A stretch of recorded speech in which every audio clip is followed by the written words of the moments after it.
Alright guys, welcome back to Season 1, Episode 2 of Soaring Highs and Crushing Lows. To be honest with you, that's a blessing because if I would have gotten negative feedback, my insecurities would have eaten me alive and the podcast probably would have died after Episode 1. However, I got a lot of good feedback, a lot of people seem to enjoy it, a lot of people got a kick out of the Little Iceman. But I'm not going to focus on that, so Little Iceman was a one and done story. We're going to move on. Yeah, it's Sunday afternoon when I'm recording this, and I'm going to tell you something. My anxiety has never been higher. I mean, I'm really having a rough go of things on this Sunday. And to make matters worse, I've lost 8 out of 9 bets this weekend. I know what you're thinking. 8 out of 9, that's pretty fucking impressive. Yes, it is. I bet 9 basketball games. I lost 8. I thought gambling was supposed to be 50-50. What the fuck is going on? Very frustrating. And then I put in some disgusting, vile, only a degenerate gambler parlay would put in last night on UFC fights I know nothing about. Stayed up all night drinking, trying to follow along, and I hit 6 out of 7 scenarios, only to have my hopes and dreams crushed. So I'm sitting here and I'm struggling. It's a Sunday.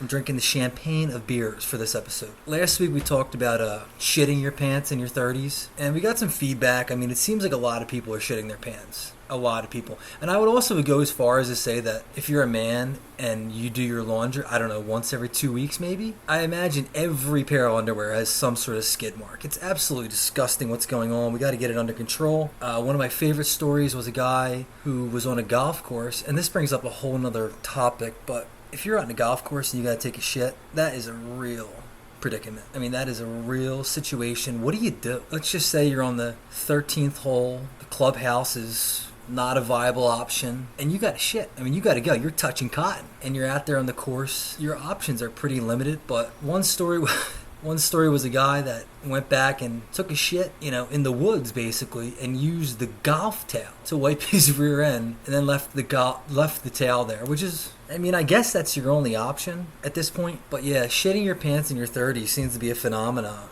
And maybe we can get some help. Maybe we should all get some dude wipes. But I was very happy with the feedback that I got. I was expecting a lot of negative criticism, but we didn't get too much of that. So, alright, let's get into episode 2 here. There's something I need to talk about right off the bat, and this is disturbing to me. Now, I know we live in a culture where women are becoming men are becoming women, and quite frankly, I don't give a shit. That's totally fine. But I have to tell you about a story that I read today, and this is verbatim. I'm an ex-banker. Genderless dragon. This man has spent $80,000 on horn implants. And the New York Post is reporting this, okay? His name is Medusa. Are you fucking kidding me? And his son won't talk to him. No shit, freak. I mean, this is unbelievable. And probably the most ridiculous part about this is the entire article. I mean, wait a second. I gotta read this. This is out of control. Oh.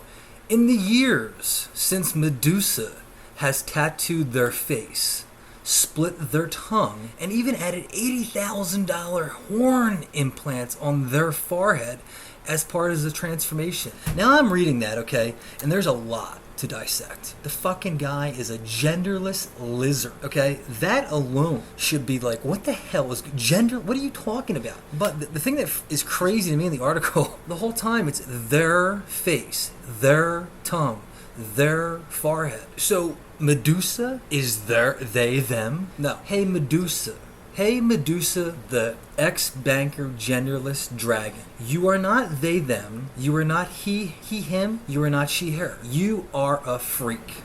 Okay? That's the end of that story. And by the way, when I read stories like this, $80,000 for horn implants. Okay? For someone that's living below the poverty line like I am, I mean, I guess that's quadruple my salary. It's insulting. So, fuck you, Medusa, and your pronouns. Now, give me some of that money, $80,000 on horns. What are you, nuts? All right, and the topic, the sandwich, the meat of this podcast is going to be about crazy youth sports parents. And the reason I bring this up is because there was an 8th grade CYO game in Vermont. Okay, by the way, Vermont. We can assume that an 8th grade CYO game in Vermont, everyone there was white. We can just go ahead and assume that. But an argument breaks out, and parents go out on the court, and they're fighting. And a guy dies. He dies at a CYO basketball game. And look, I reffed CYO, I played CYO. You have to look at this from, do you understand how bad CYO basketball is. I mean, seriously. It is awful. It ain't the fucking Knicks Suns out there, okay? It's a bunch of idiots. And for you as a parent to take that seriously, it's mind-boggling to me. And I got a few good stories here. Now, I was a referee for 10 years. And I would referee every Saturday morning. Now, before I tell that story, granted, I was also bartending on Friday nights. So most games, yes, I was drunk. As Denzel Washington once said in the movie Flight, I was drunk both of those days. Yes. I would go to ref these games on Saturdays, and there's so many stories of people screaming at me, telling me I suck, blah, blah, blah, you smell like a brewery, the whole 9 yards. But 25-minute episodes, we got to narrow it down. So I'll tell you the best basketball reffing story I have and the best baseball umpiring story that I have. So basketball, I'm reffing a championship game, 10 and 11 girls basketball.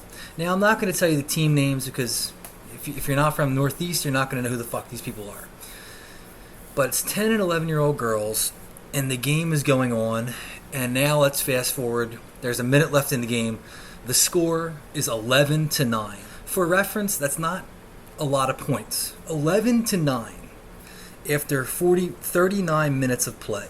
Now, here's what happens. Here's the final minute of that game. This girl from the red team, the red team is down by 2 points. The red team is losing to the blue team, 11-9.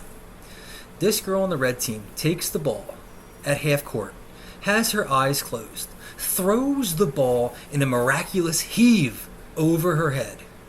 It's on track for the hoop, boom, hits the back of the iron, goes up, hits the wire.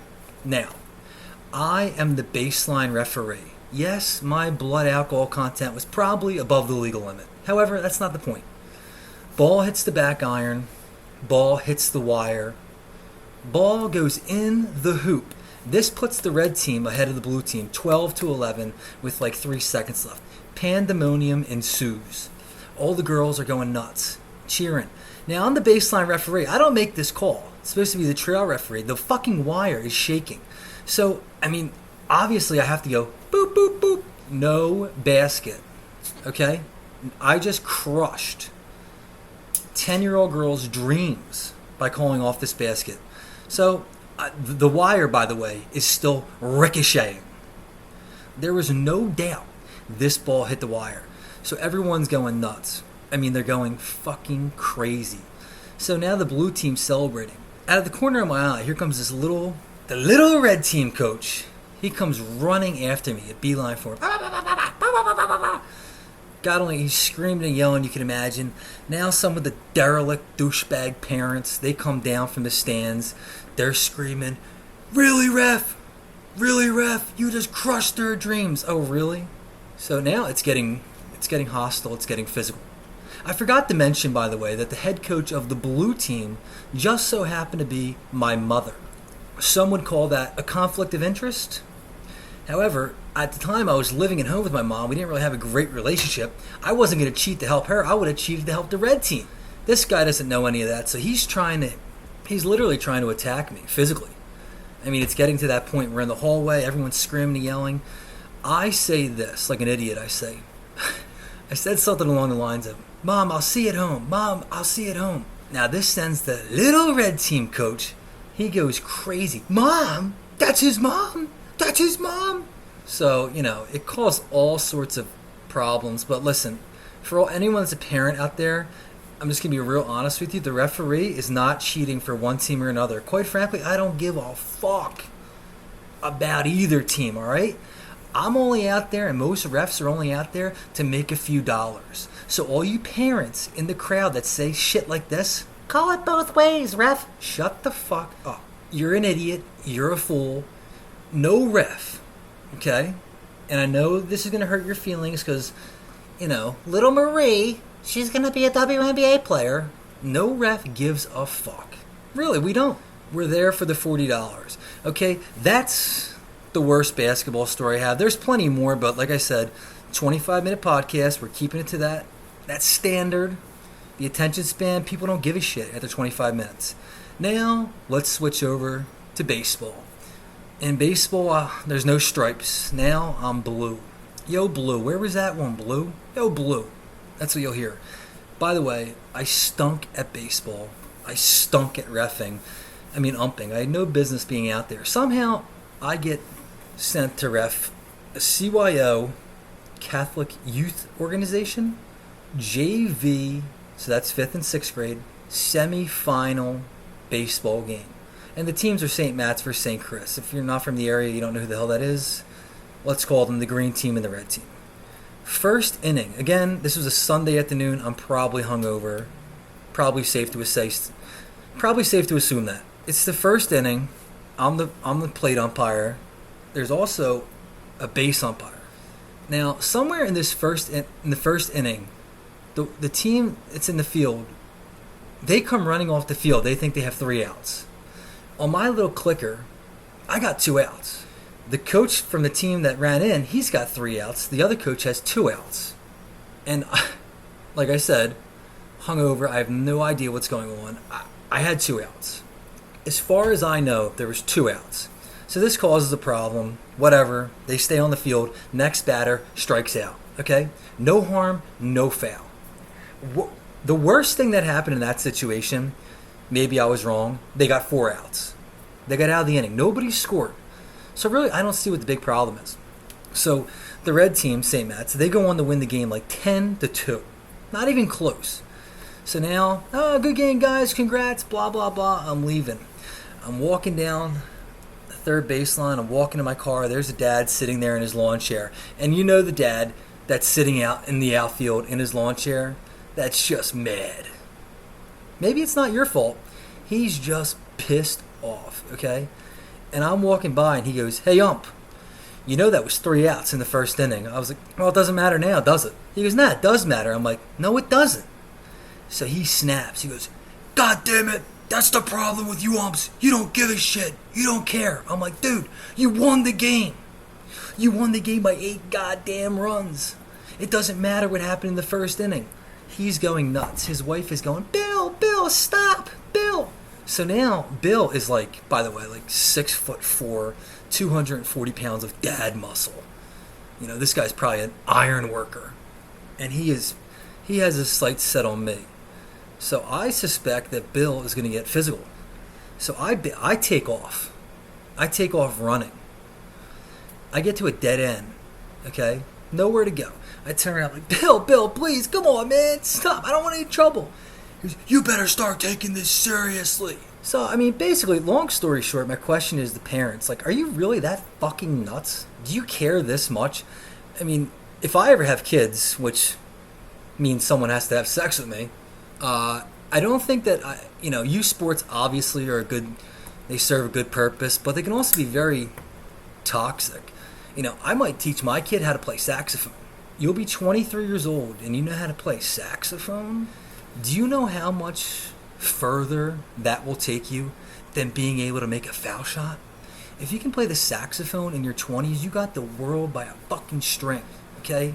No one will remember the 16 points you scored on Sunday night against St. Cecilia's 20 years ago. Nobody gives a shit. If you can play the saxophone, you're in pretty good shape. Now, I know on previous shows, people have warned me, "Friend, don't talk politics.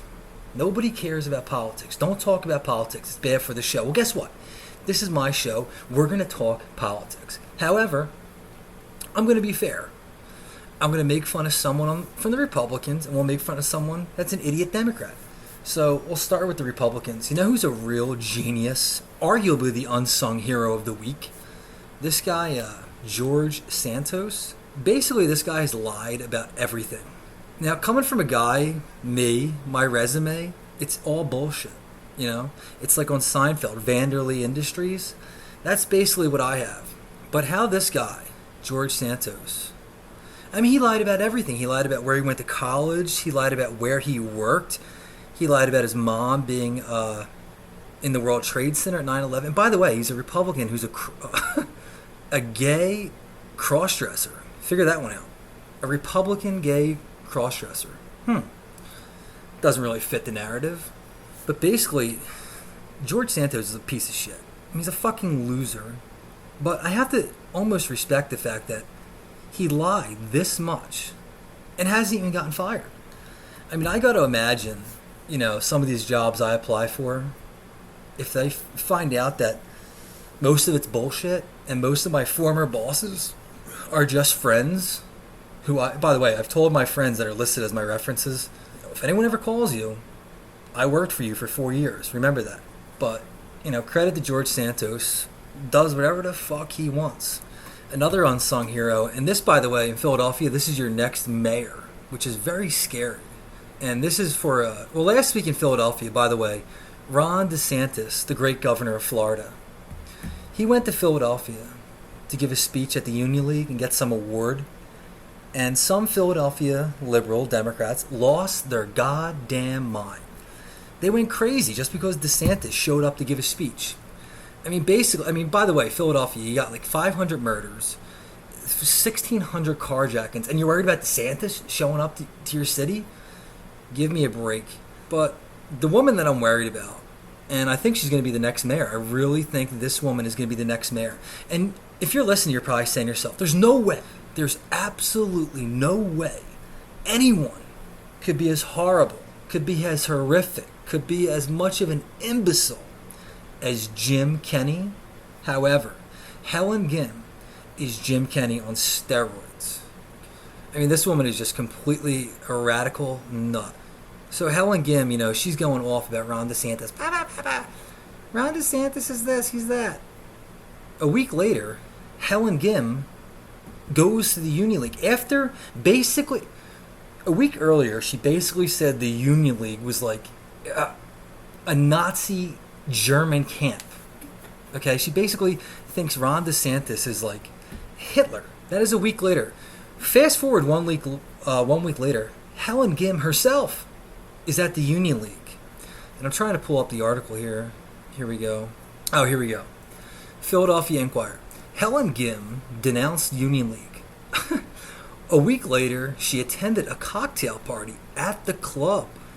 And then Helen Gim gets the unsung hero of this week, by the way. That is awesome. That is awesome. She says, Philly will always stand against racism, homophobia, xenophobia, and bigotry that the Union League decided to honor today. Hate has no home here. Hashtag by DeSantis. Hey, Helen. Hate has no home here? Where? In Philadelphia? You idiot. There's 600 murders there. Hate has no home here. Give me a goddamn break. She's an idiot, but the reason Helen Gim's the unsung hero is she's seemingly unbothered by this. She's still going to become the mayor of Philadelphia. It's very scary. These politicians are all scumbags. Seriously, on both sides. First of all, I would never step foot in the Union League. I don't think they would ever let me in. But Ron DeSantis going to the Union League, on the grand scheme of things in Philadelphia, doesn't even scratch the surface. You would have literally thought Hitler showed up there the way they were acting. It's insane. But she's your next mayor. All right, guys, we're at the 23-minute mark here. We're coming to the end here. Got 1 week to Super Bowl Sunday. I have to pay the bookie. I lost my money this week. Very gross. I'm very disturbed. 8 out of 9 games. That seems like it should be against. It's impossible. But I'll be back next week. This is just. I'm going to touch on this next week leading up to the Super Bowl. I'll probably do another episode before the Super Bowl. But I'm thinking about betting the Eagles. I really think the Eagles are going to win. I'm thinking about putting my money on the Eagles. This should be concerning to you. If you're an Eagles fan, you want them to win. I can, however, be bought out. If you want to buy me out, I will not bet the Eagles, okay, if someone Venmos me the small amount of $100. So $100 and the biggest mush in the history of sports gambling, me, Phronosis Hennessy, will not bet that. All right? So, appreciate everyone listening. By the way, we're back up. We're on Spotify now, okay? So if you go on Spotify, you can download it. We're working on getting it on Apple Music. And again, please bear with us here. I'm recording this in my sad, depressing studio apartment from a laptop with a microphone. No one else in the room. It's just me. I'm doing the best I can. We're going to try and start incorporating, some music, opening theme songs, if you will. And the plan is to be able to get people to call in. Then we can really start having some fun here. Appreciate you guys listening. Like I said, going to keep these episodes under 25 minutes. And that will conclude episode 2, season 1 of Soaring Highs and Crushing Lows. Alright guys, thanks for listening, and we'll see you next week.